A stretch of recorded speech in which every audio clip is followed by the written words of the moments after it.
Starseed Ascension welcomes guests from a variety of backgrounds to gain perspectives, experiences, and information in the paranormal, spiritual, and ET space. We are a community of spiritual explorers who seek to help raise consciousness. And now, here's your host of Starseed Ascension, Jamie Voss Love.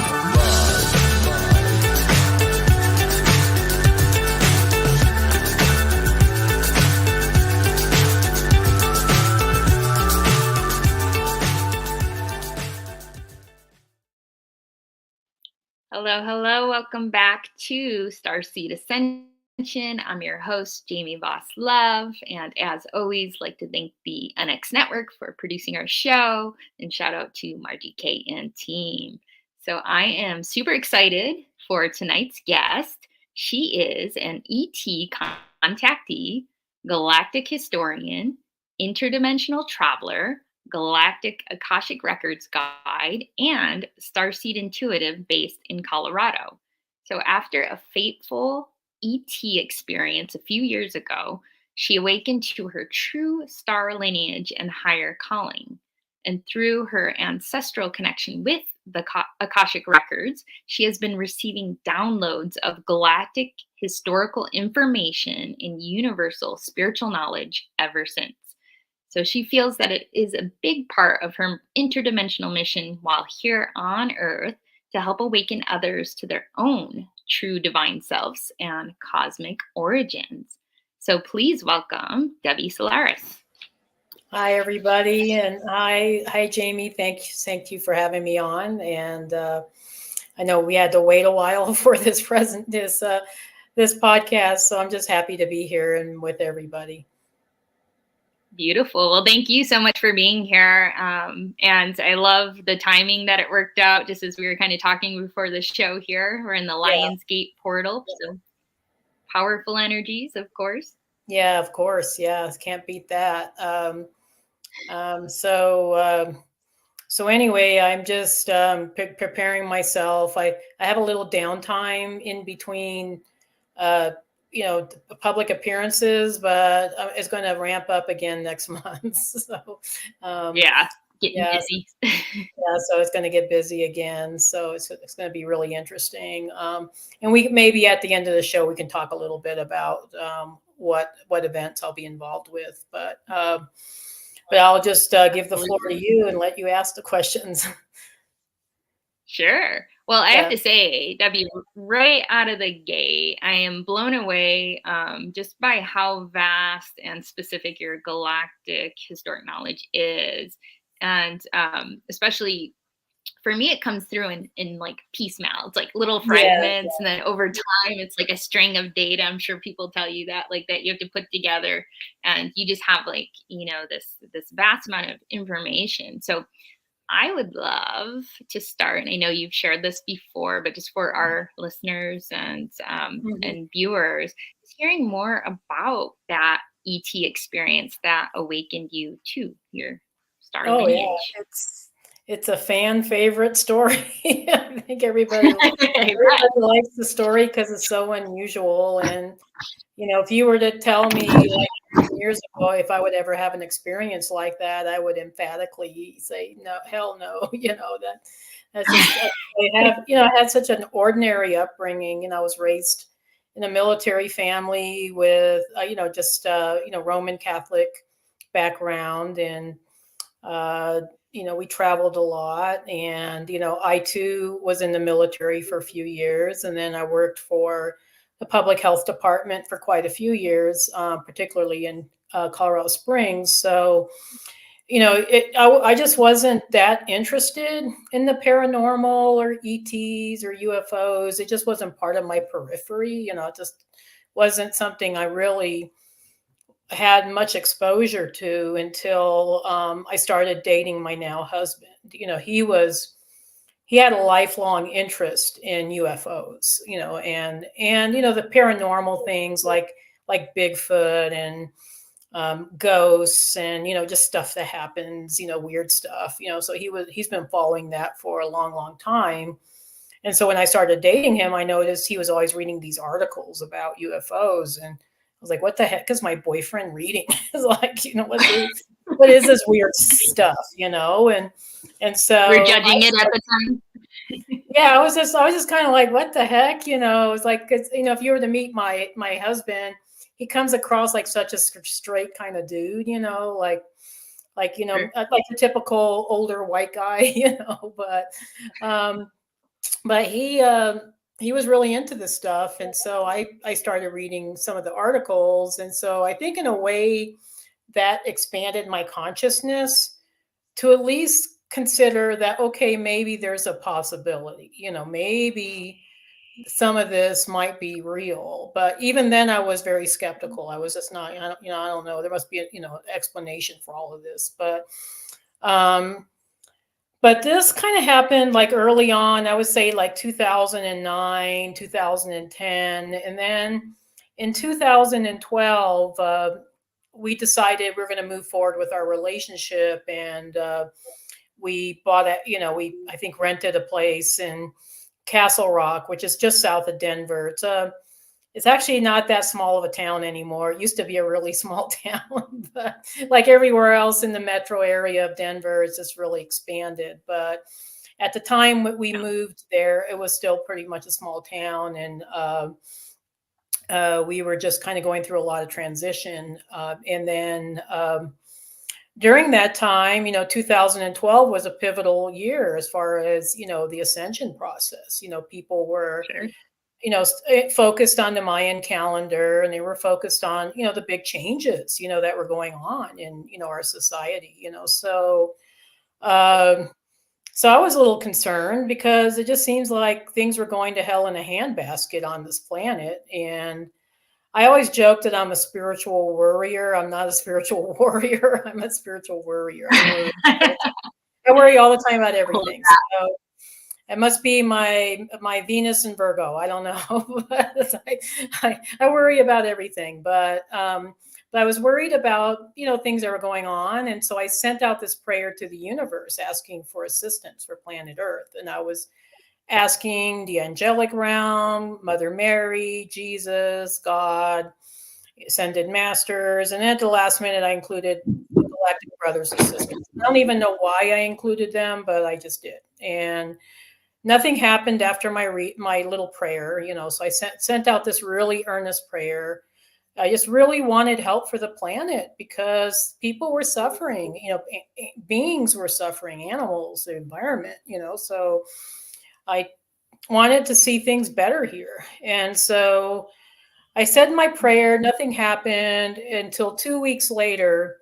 I went to bed as normal, and when I came back into consciousness, I was in a different reality.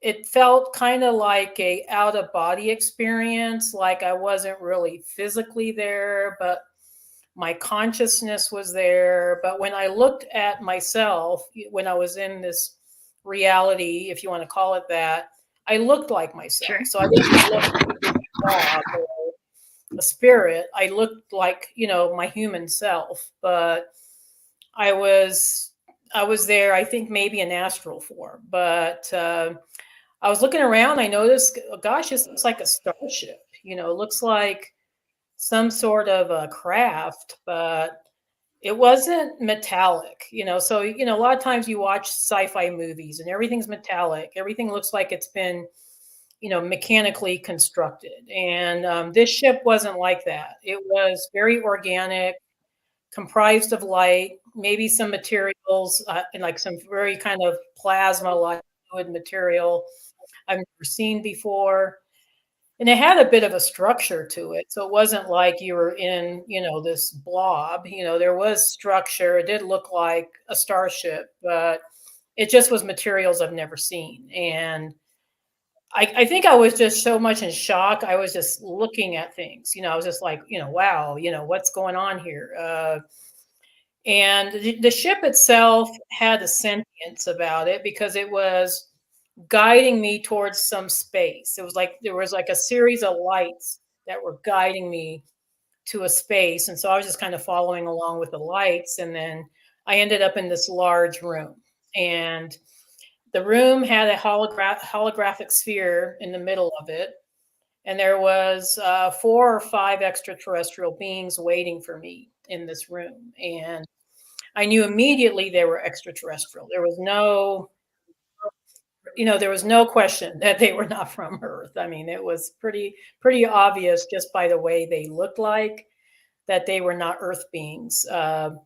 And people always ask me, well, what did you see? What they look like? And at first I couldn't see anything. I knew they were there, but it was like their auras were so bright and the colors of their auras were so bright that I couldn't see much until I started getting used to the brightness, and I would see, try to take glances of them through the periphery, and I was starting to see that, oh yeah, they're definitely not Earth beings. They look extraterrestrial, and they had larger heads, larger eyes, but they didn't have that gray alien look.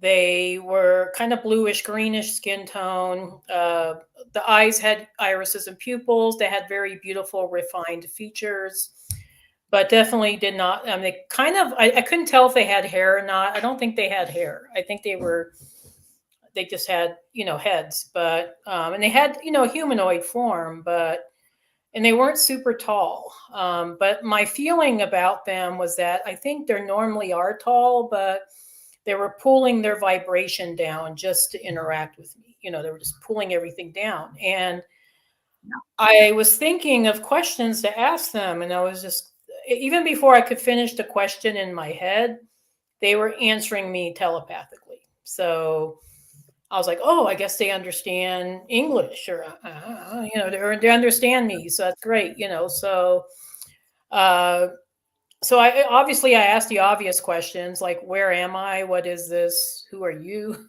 Why am I here? So Right. I did, answer all my questions. And they told me that they were Arcturians from Arcturus. And it's my first time ever hearing about this race of beings. And they told me where Arcturus was located, the Bodas constellation. They showed me on the holographic sphere where Bodas was located in a star map kind of configuration.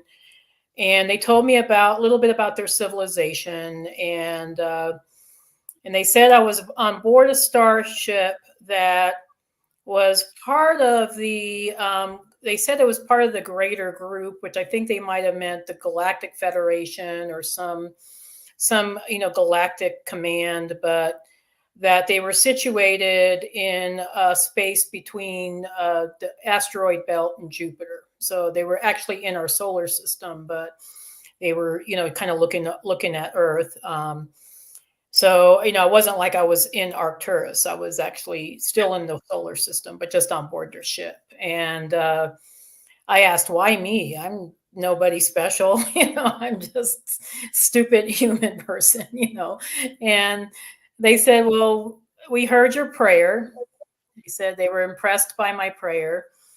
And I said, I didn't think anybody heard that prayer, So I was amazed that they tuned into that frequency, that was sending out, this earnest, request for help, for the planet. And they said that I was part of their family, that I was actually truly part of their star family, that I was an Arcturian being that had volunteered to incarnate on planet Earth and complete a mission. And this was my first concept of what star seeds are, so a lot of us today know what star seeds are. I think, we've become very familiar with that terminology, but at the time I was like, what the heck? What are they talking about? I don't know what they're talking about. I'm from Earth, what is this? So afterwards, I did learn what they were talking about, but at the time Sure. I was just in a process, and I was asking them many questions, like one after another, like what's going on with politics on this planet? What's going on with religion? Why is things the way they are? Why is there so much suffering? And the one thing they told me over and over again was that we're in kind of a false reality here on the 3D, that it's a false matrix construct. And that it isn't really real. They kept using the word illusion, that everything is an illusion here. And I didn't understand it because I was thinking, well, gosh, you know, I live in a house and I drive a car and everything's really physical and real. I don't know what they mean by illusion. You know, now I have more of an idea around it, but and they showed me around the ship, you know, so we were in the room for a while, you know, and they were patiently answering my questions telepathically, which was really cool. When you're communicating telepathically, there's no room for misunderstandings or miscommunication.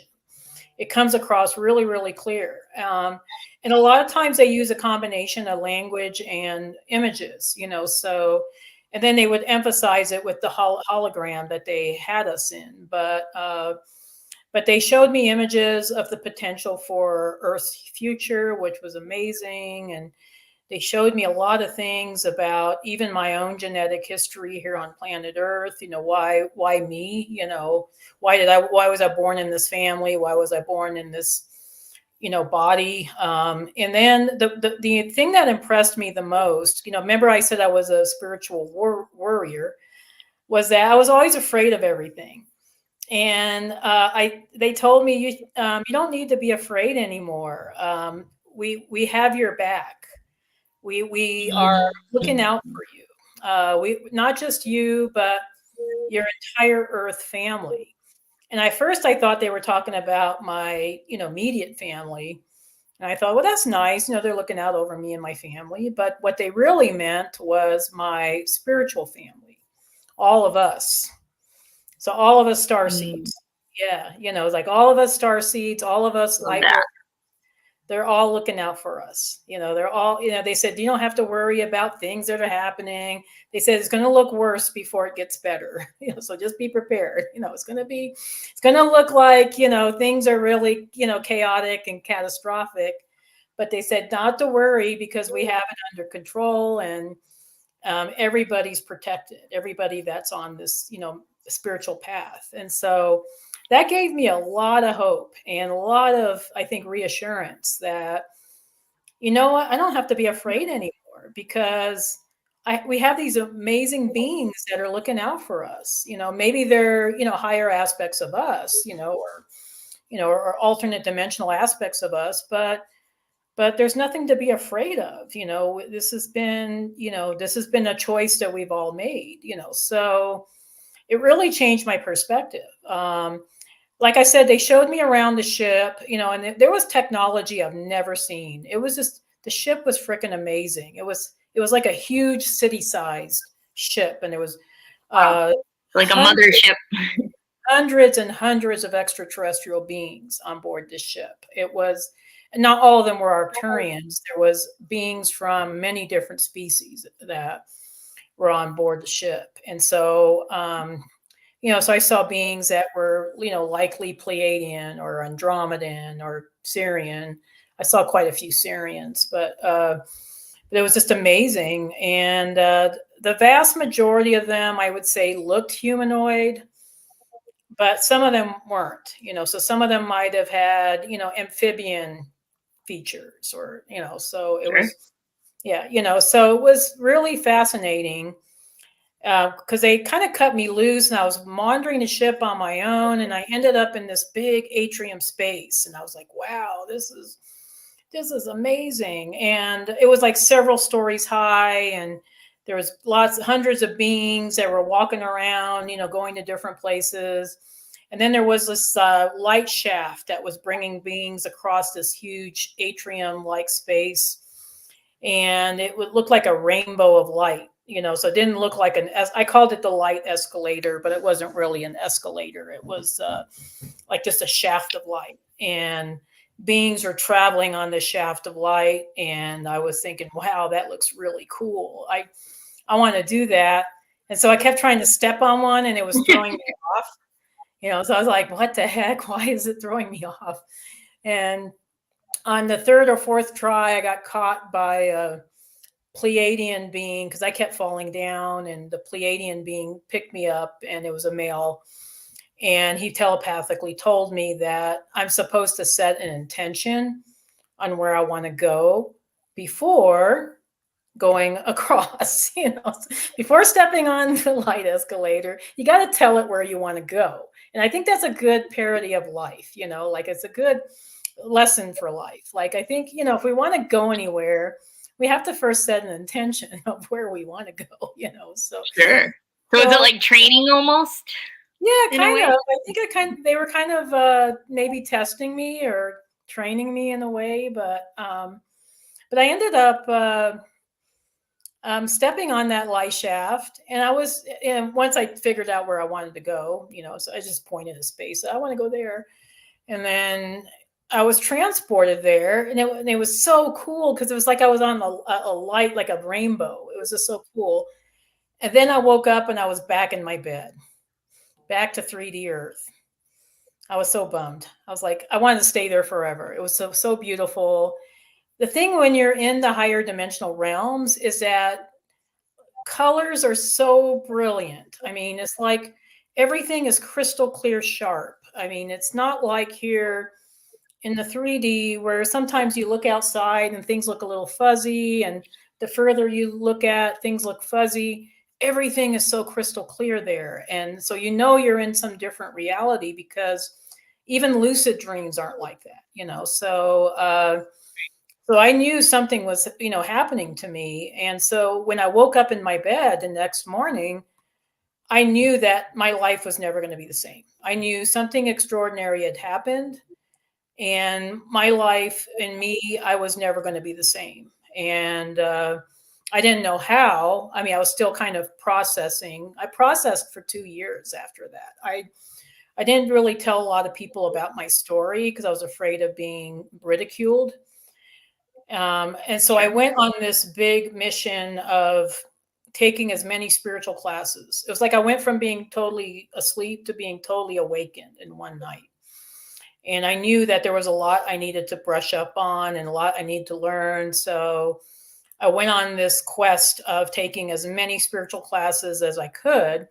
Fortunately, I live in Colorado, so we have a very thriving spiritual community here, and we have all the spiritual offerings, so it wasn't hard, here You're in a good place for it. Yeah, I was like, God, I'm lucky I live in Colorado, because, I mean, I would say maybe there's some other states, like maybe California or Washington State, that might have this level of spirituality that we have here. So I was really lucky, because even in the little town I lived in, which was Castle Rock, there was a Reiki studio downtown, and she was teaching Reiki classes, and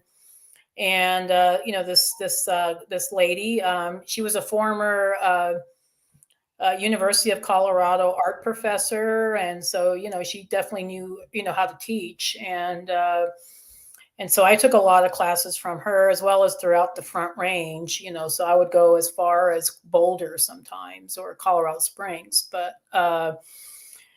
I was on this journey, and eventually somebody says Castle Rock is a power center. They're right. Yeah.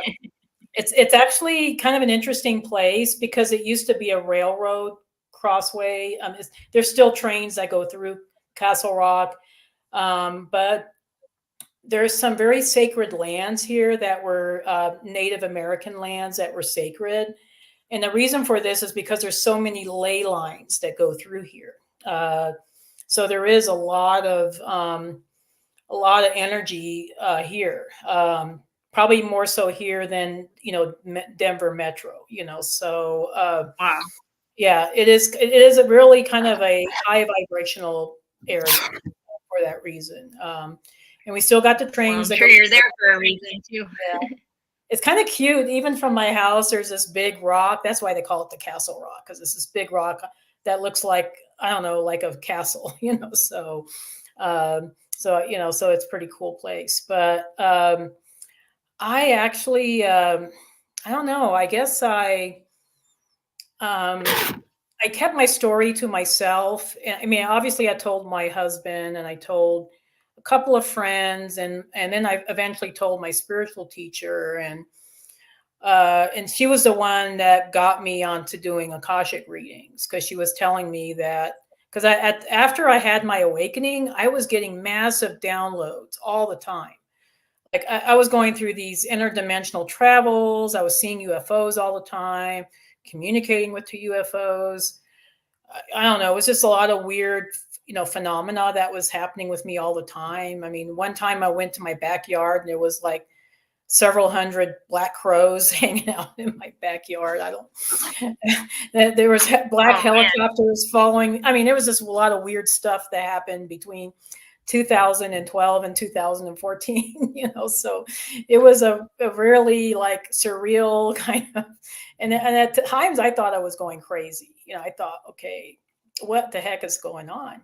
So looks like we're going to need a break. So I'm going to let you guys do that. Yep. We'll take a quick break, and definitely want to dive into the Akashics and, hearing totally. More about your experience. Yeah. So we'll be right back, everybody.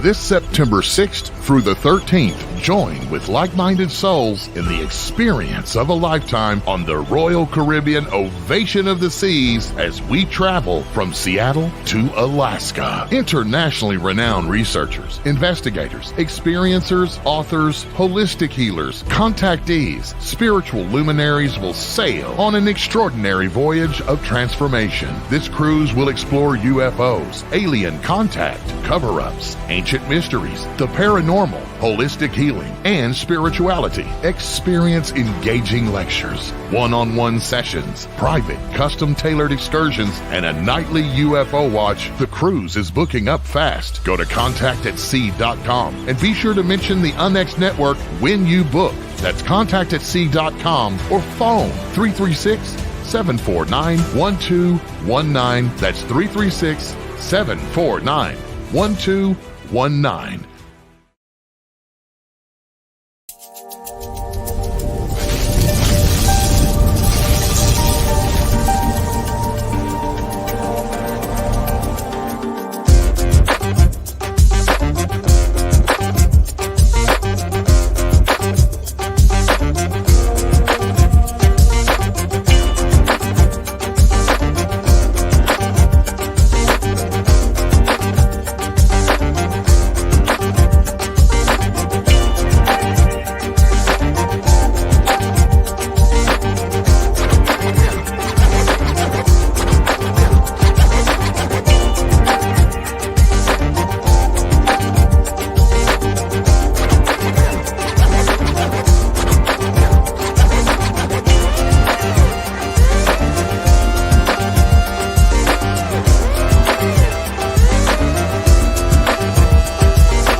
Welcome back to Starseed Ascension, here tonight with Debbie Solaris.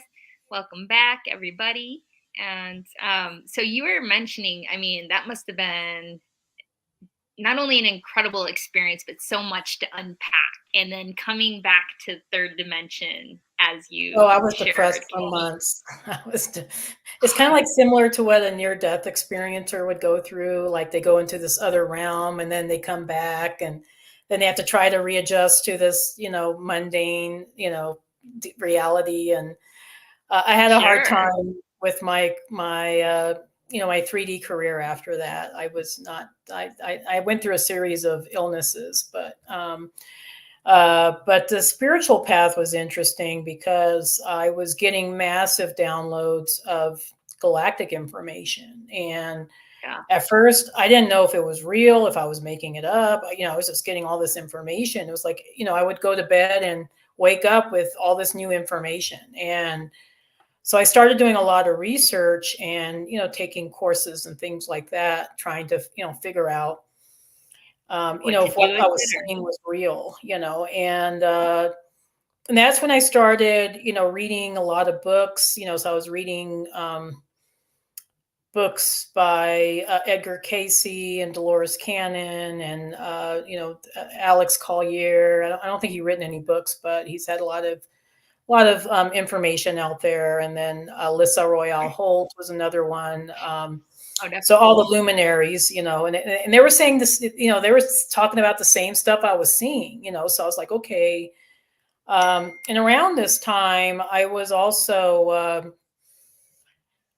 just, verging into learning how to do Akashic readings. And I've had dreams of accessing the records, and, I think I've been accessing the records, but I didn't know how to control it. So, so this Reiki teacher that was in my hometown, she taught how to read Akashic readings. And so she taught how to access the records. And so I was like, oh, I guess I need to take that, so I took those classes and I saw, oh, wow, I have a natural affinity for this, so I started doing readings, part-time when I wasn't working my regular job. And I did a lot of readings, even before, I had my big appearance on Gaia TV, like a lot of people just saw me on Gaia and they were like, where did this woman come from? It was like, but I've actually been doing this work for a while, even before I got on Gaia,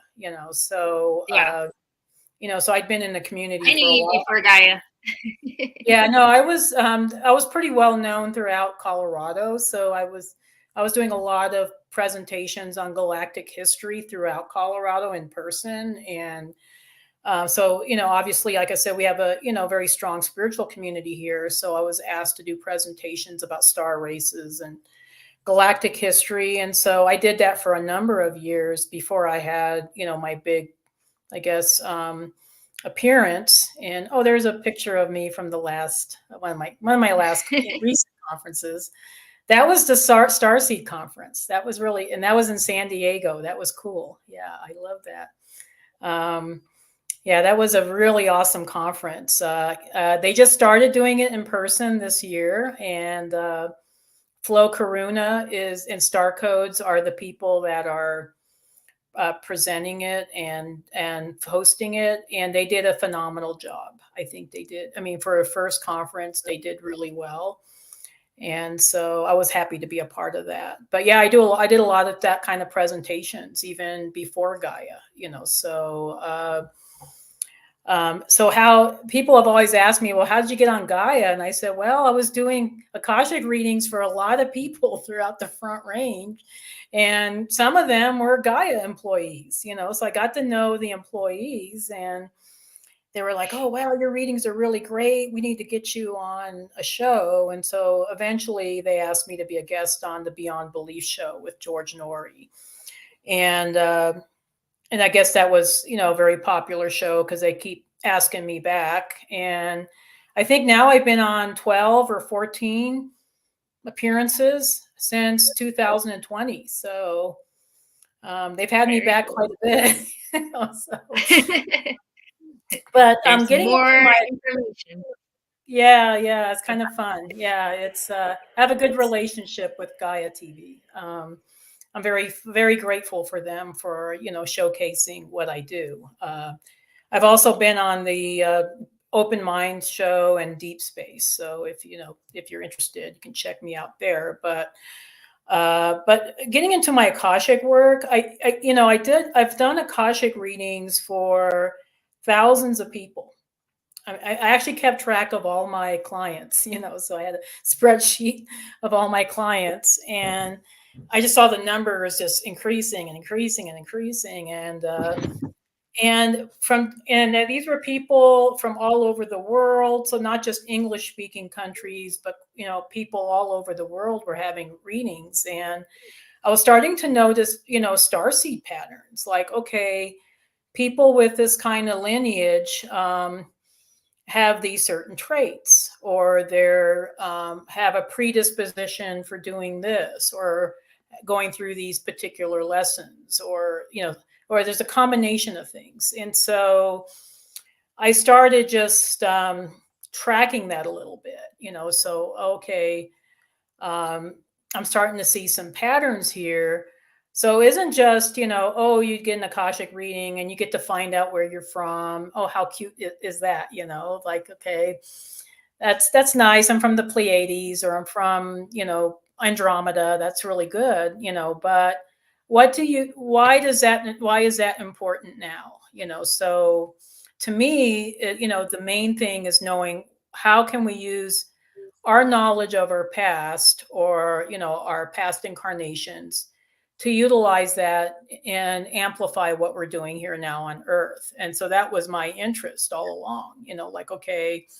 And then I noticed there were certain health, conditions that some folks would have, like if, for instance, if they were from Lyra, maybe they are more prone to have autoimmune conditions because of stress, so maybe that's due to trauma that they've went through during their original trauma in Lyra, so that's an example of something that trait. Or what I notice is a lot of people with Pleiadian backgrounds might suffer from blood sugar issues, so maybe they're pre-diabetic or diabetic, so there's things like that too, but also just basic traits, their personalities, what they're interested in, what their gifts are. And so I'm currently in the process of compiling this information and putting it in a book, because I think it'll be a nice resource for people, whether you're a practitioner or you're just wanting to find out more about yourself and your family and friends. It'll be nice to have like something you can hang on to and use as a resource, so we're currently working on that as we speak. And so I've done a lot of these readings, and I do have to make a point to tell people that I am no longer doing personal readings. So that ship unfortunately has sailed. It was a hard decision because I genuinely enjoy doing the Akashic readings, but the demand got really overwhelming. I had 3,500 people on my waiting list, and it was just like, no way. Wow. Yeah, no way. And then my guides also were pushing me to become more of a teacher, more of a guide, so they didn't want me, as they put it, to be hand-holding anymore. They wanted me to train other people how to access the records. So that's become my focus in the last couple of years. So that's kind of where I'm at now. We do offer a Galactic Akashic reading course. It's an 8-week-long course, once a year. And we're developing an advanced Akashic course where we're going to be focused on Akashic clearing and healing. So that's coming up. And I just do presentations and shows like your show, and just trying to get the message out there. It's just, that's been my big mission. I love that. And so, Debbie, did you, with your experience and then jumping to the work that you do now, was that something that was part of the experience? Did you know when you woke back up in Earth body on Earth that this was going to be something, or did it just sort of evolve? It was a journey. No, the Arcturians didn't say, "Oh yeah, you're going to be doing Akashic readings and you're going to be doing this." They didn't tell me that when I was on board the ship. And by the way, I was on board the ship twice. I was on board in May 2012, and then a second time in December 2012. But the second time was a little different. It was the same ship, but I was interacting more with the Pleiadians, and they were telling me personal information about, people in my life, and the soul contracts I had with them. So it was really kind of a different, more personal, type of meeting. But I Yeah, I just didn't know. I mean, I had to go through this whole kind of journey. I don't think I really knew what I was supposed to be doing with this information. That's why I was taking all the classes, because I was just like, well, let me take the smorgasbord of classes. So I took, crystal healing, Reiki, I don't know, Native American medicine. I mean, I just took everything, it was just like energy healing, sound frequency healing. I mean, I just took it all. And I don't think I really knew until I was meditating with my guides, and they showed me this image of me flying a kite in the middle of Crestone, Colorado. And I was like, yeah, I know where Crestone is. Crestone is in the San Luis Mountains. It's in the middle of nowhere. It's kind of, we call it jokingly the Sedona of Colorado, but it's not anything like Sedona. Okay, it does have beautiful vortexes, and it's a beautiful location. Okay, I was going to ask. Other than that, there is no resemblance. Crestone is this tiny little town, really rustic. Nothing fancy about it. It's not beautiful like Sedona is, or very commercial. It's so I was like, what the heck are my guides wanting me to do? They want me to get a kite and go fly it in the middle of the mountains? Like, what the heck? So I was like, okay. And my guides were always having me do like weird stuff like that. And now I just don't question it. Like if they're showing me something, it's like, okay, I better do it, because I'm going to, get something good out of it. But at the time I was questioning it. What was interesting is that, a week later, I was invited to participate in a women's retreat in Crestone. So I was like, okay, I get there we go. Beautiful Crestone. All right. Yay. So I love that you guys insert pictures so people get an idea of what these places are like. But yeah, Crestone is like a one-horse town. I don't even think it has a traffic light. I mean, it's pretty rustic. But they do have beautiful ashrams. They have Zen Buddhist centers. They have a lot of spiritual centers there because of the vortex energy and, the portals that are there. But so I went to this retreat, and I brought a kite, and I flew the kite, and I got massive downloads. So I discovered that there's an Arcturian portal in the mountains. And it was like my kite was connecting the frequencies from that portal and just shooting it down to me into my body. And I was like, wow, now I know what I'm supposed to do, So they were sharing with me my mission, that I was supposed to activate as many starseeds as possible, they didn't necessarily said, oh, you're going to do Akashic readings, or, they didn't really get into that, but I was here to support the starseeds, and, I was here to help expand consciousness and help to remind people of our galactic history, that, our heritage, this is our heritage. A lot of us on this planet right now, we're starseeds. We're not originally from Earth. Right. We're here as part of the ascension process.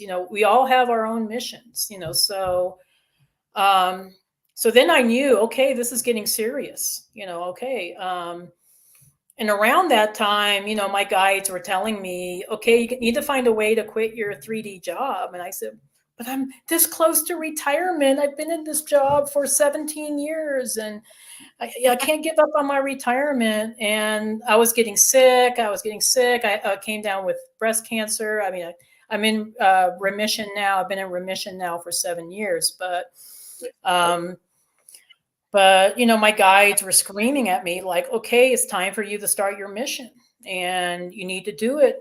And so in 2019, I retired early from my longtime public health career and decided to devote myself to my spiritual path. And my husband was so worried. He was always like, oh, you're not going to make any money, and we're going to be in the poorhouse, and we're going to have to scrimp and save because you're not going to make any money. And I was laughing at him because I said, the universe is going to provide. I'm not worried about money.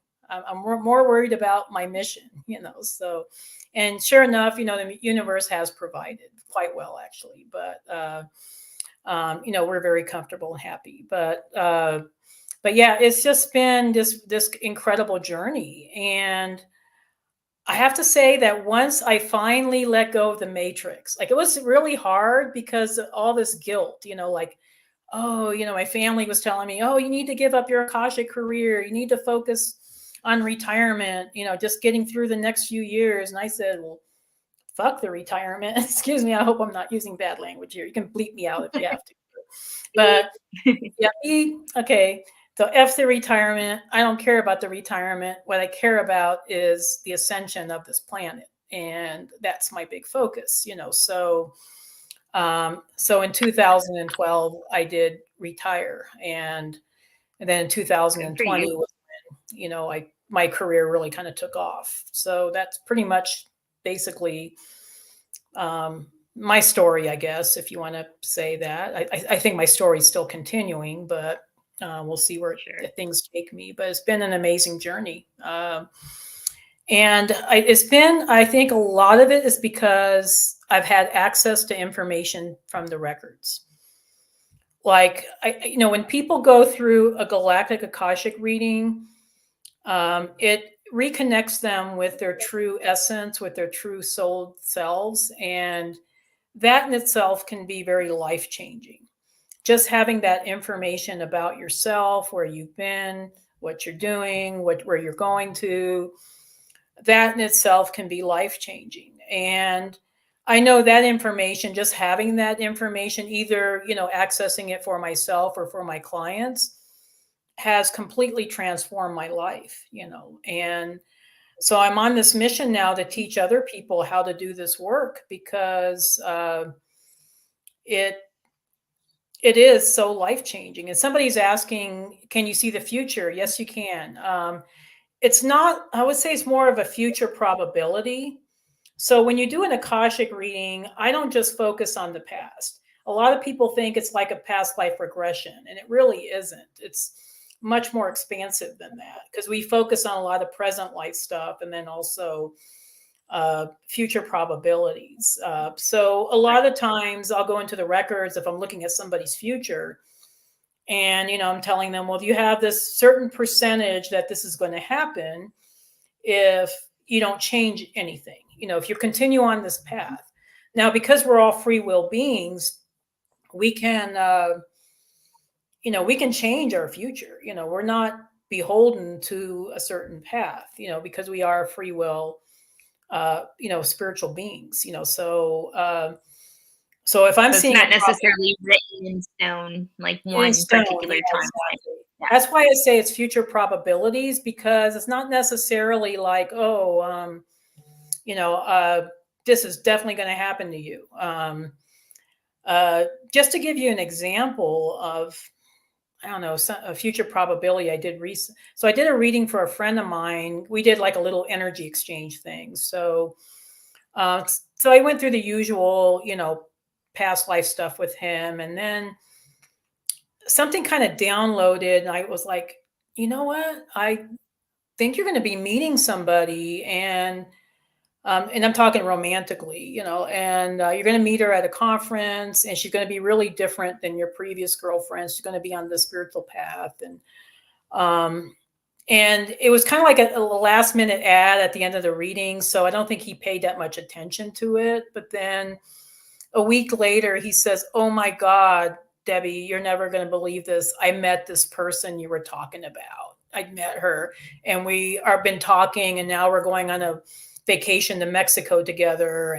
And so he's like super excited, because she's like drop dead beautiful and spiritual and nice and all that. So I was like, wow, I'm super happy for you, but you picked the right timeline. Yeah, so you can see the future, in the Akashic records. And it's up to you, if you don't like the future, or even if you like the future, but you maybe want something different, you can make different choices, so it's not like, oh, you're stuck with your fate kind of thing, but I always say that we're the captains of our own destiny, that, yeah, there's certain traits that we may have, or certain things that might happen, but we can always choose a different path, and that's why the guides will never say like, oh, you absolutely have to do this, or that. They might give you some very strong suggestions, but so yeah, so that's kind of the work that I've been doing, and I am excited to share how to access the records. I taught a little mini Akashic reading workshop in a recent spiritual retreat that I was in the East Coast, and I was amazed at how quickly people were picking it up. It was just really, it's not hard. It's just for some people, their third eye is kind of calcified, so they might have to practice or work on it a little bit more. But Sure. everybody has access to the Akashic records, even the galactic records. I love that. And so, have you found as well that because you received these downloads, of course, and had information about different star systems, do you feel like as we're moving through deeper into the ascension process, are there other constellations that are coming online, or newer ones, more rare ones that are coming through? Have you Yeah, observed? I've been seeing more of the future extraterrestrial races, such as the Yael and the Essassani, coming through. Even some other races that I don't even have names for, and I'm seeing more races that aren't necessarily well known, like Beta Centauri or Polaris or Pavilla, or it's just kind of these like little places that have their own history and their own impact on planet Earth, but they're not necessarily the big six or the big seven that we've been following for a number of years, which, the Pleiadians or the Sirians, that we know a lot about. We're starting to see, more of these not so well-known races. I'm seeing a lot of interactions with Venusians lately. A lot of Venusian starseeds are starting to awaken. They're starting to remember. They're getting very connected with their Hathors. Because they're based on that Hathorian, civilization. So they're really connecting with the divine feminine, and it's just amazing. All this cosmic influence that we currently have here on this planet, and how it's impacting all of us. It's beautiful how we have, more expansive support, coming through this part of the process. And something I want to circle back, we have, just about a minute here, to something that was so important in the beginning. You mentioned, again, coming back into 3D and then depression. And I know that a lot of starseeds, of course, struggle, right, with being in the human body, being in the third dimension, which can feel like a simulation or illusion, as you mentioned. Mm-hmm. So any hope that you want to share, or guidance with anyone who might be kind of struggling through that process? I was in that place for quite a few years, where I didn't want to be here anymore, especially after I had my extraterrestrial contact experience.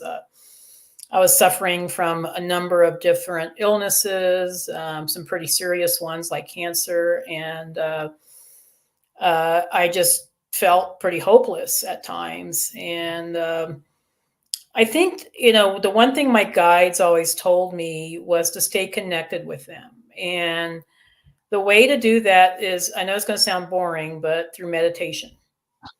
Got to meditate every day. Okay. And I hate meditation. Okay. I fought with my guides, so they sent me to a Zen Buddhist center in Crestone to teach me meditation. So they were serious. But just a connection with my guides was like a guiding light or a North Star for me. Like at times where I felt really despondent, and I felt like, what am I doing? Is this even worth it? So I would say that kind of guidance is, and if you don't know who your guides are, just meditate, just be with yourself, maybe sit out in nature, maybe just, disconnect from, the social media and the matrix, and just really connect with yourself. And I think that's going to be your guiding light for you. And it was for me. I I'm kind of that kind of person. I persevere. I've always had that kind of personality where even if things got really bad, I just kind of persevered through it. And I think a lot of us are like that. We wouldn't be here on this planet. But Sure. the other thing I would say also is find ways where you could be of service. You know, find some ways where you could be of service. I would say it looks like I think we're just about ready to wrap, but sorry, I didn't. That's very important, I think, to be in service, and just wanted to get a chance to share your beautiful offerings that you shared on wsolaris.com. We've also included your Instagram, and and just thank you so much for being here. We really appreciate your time. Thank you for having me. It's been great. You have a great audience too. I can tell they're very engaged. Yeah, so I love that. So thank you for having me on. I do have another podcast I need to dash off to. It's been a busy month, but thank you, Jamie, for having me on. And I hope I can come back and we can continue our conversation, and it'll be fun. Would love to. Thank you so much. Thank you. All right. Thank you so much, Debbie. And thank you so much, everyone listening and watching. And until next time, may you find peace in the mystery of the cosmos.